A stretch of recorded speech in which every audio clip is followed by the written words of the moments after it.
অসুরদের বধ করেছিলেন আর রাম রাজ্য প্রতিষ্ঠা করেছিলেন বলে আছি, এখন আমরা আছি। রাম রাজ্য বিশ্বের মধ্যে এখন উদাহরণ, সেরকম সুখ শান্তি সমৃদ্ধি কেউ দিতে পারেনি। আজকে বিশ্ব জুড়ে আবার সেই আসরিক শক্তির প্রাদুর্ভাব, সেই অস্ত্রের ঝনঝনি, বোমের আওয়াজ, বন্দুকের আওয়াজ, মিসাইলের আওয়াজ শুনতে পাচ্ছি আমরা। চারদিকে মৃত্যুর হাহাকার, শিশুদেরকে মহিলাদেরকেও ছাড়া হচ্ছে না, স্কুলে বোম মারা হচ্ছে, হাজার হাজার শিশু মারা যাচ্ছেন। এই দৈবী শক্তির দ্বারা এই আসরিক শক্তিকে আবার পরাজিত করে ধর্মরাজ্য প্রতিষ্ঠা করতে ভারতবর্ষ। সেই জন্য আমরাও লড়াই করছি।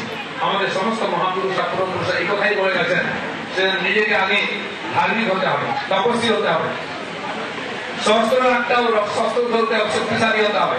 আর আমাদের সন্তানদের আগামী পৃথিবীতে সম্মানের সঙ্গে বাঁচার জন্য তাদেরকে শক্তিশালী করে ধার্মিক করতে হবে।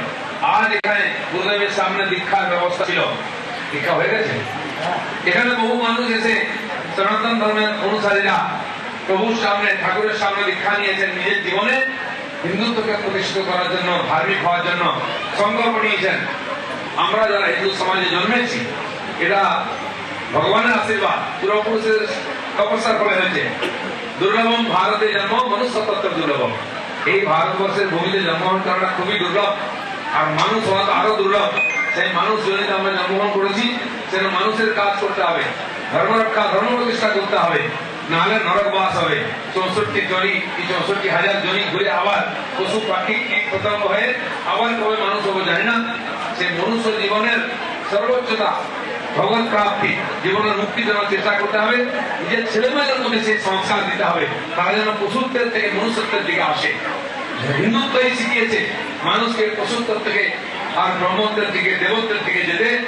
তাই আমাদের ধর্মের ষোড়শ সংস্কারের কথা বলা হয়েছে। সংস্কারের দ্বারাই আমাদের আত্মার পরিশুদ্ধি হয়, শরীরের পরিশুদ্ধি হয়। আমরা দেবত্ব থেকে ব্রহ্মত্বের দিকে যেতে থাকি, পশুত্ব থেকে দেবত্বের দিকে যেতে থাকি।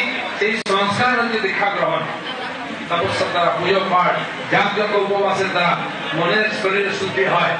আর এই রাস্তা দেখান আমাদের পূজ্যপাত সন্ন্যাসী মহারাজা, তাদের আশীর্বাদে আমাদের জীবনে পরিবর্তন হোক, এই দেশ সুরক্ষিত হোক, ধর্ম সুরক্ষিত হোক, এই আশা করে আমাদের সবাইকে আমার নতমস্তকে প্রণাম জানিয়ে শেষ করছি।